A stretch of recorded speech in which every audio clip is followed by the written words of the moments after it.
how's it going? I wanted to record this for you exclusively, talking about your cesarean scar. So, if we're about 6 weeks postpartum, it's a great chance to start to move the scar, breathe into the scar, and so much more. So, usually the scar is very sensitive, especially right after. So, anywhere between that, initial cesarean surgery up to, a couple months postpartum, it can be kind of tender and hard to touch. So take the time to just even start to rub the scar over either your shirt or have a little rag sitting on top of your scar, or even take like a feather or a very, very soft cloth and just start to rub the scar lightly. That'll just help to get sensation into the scar and just to help nurture it just a little bit. Because our goal is going to be to help to hydrate the tissue and to start to get the tissues moving and gliding once more. Because that way we can start to restore optimal function to the whole core as well as just to this local area. Okay? So the first thing that I want you to do is go ahead and try that over your scar, just kind of starting to move side to side, gliding your fingertips over. So mobilizing it in this nice, gentle way will be very, very helpful.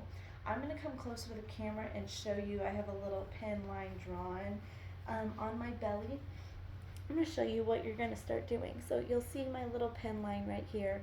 And what you're going to start doing whenever you feel comfortable, you're going to take 2 fingers, and you could have somebody else do this if you'd like, but you're going to take your fingers and you're just going to start to approximate the tissues. So kind of pull the tissues towards one another.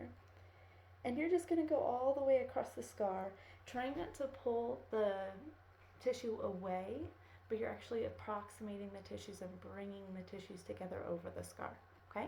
And then the next one that you're going to do is just press lightly and make little bitty circles over the scar.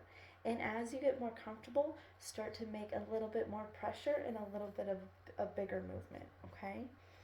And so as you kind of start over, you're going to feel some spots where you almost have little lumps or maybe a little bit more tenderness.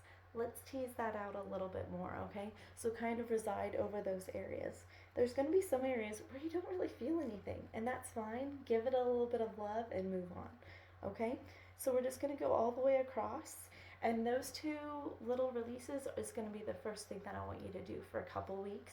You can also start to go above and below the scar if you feel comfortable, just going back and forth a few times. Now the most important thing for us to do is after these releases, take some big breaths. So I'm going to show you with my hands kind of under here. I'm going to place my hands, my fingertips right almost to my groin area, but just right atop of the fold, right on the inside of the pelvis. My thumbs are going to come right above my belly button underneath my shirt here. You can kind of see it.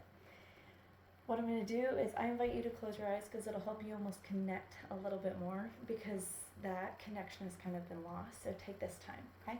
So hands right here, close your eyes, soften your shoulders away from your ears.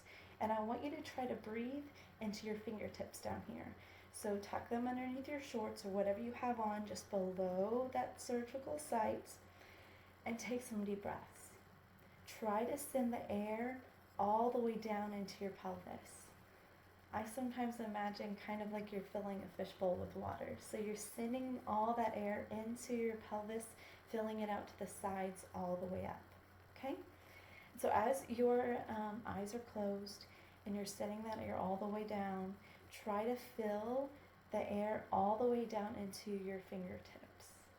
And doing that will massage the tissue from the inside out so that we've done a double whammy. We have massaged from the outside to get that scar moving now, getting it hydrated, but then we're also giving it healing nutrients and breath from the inside out, which will be enormously helpful. Hopefully this is helpful for you.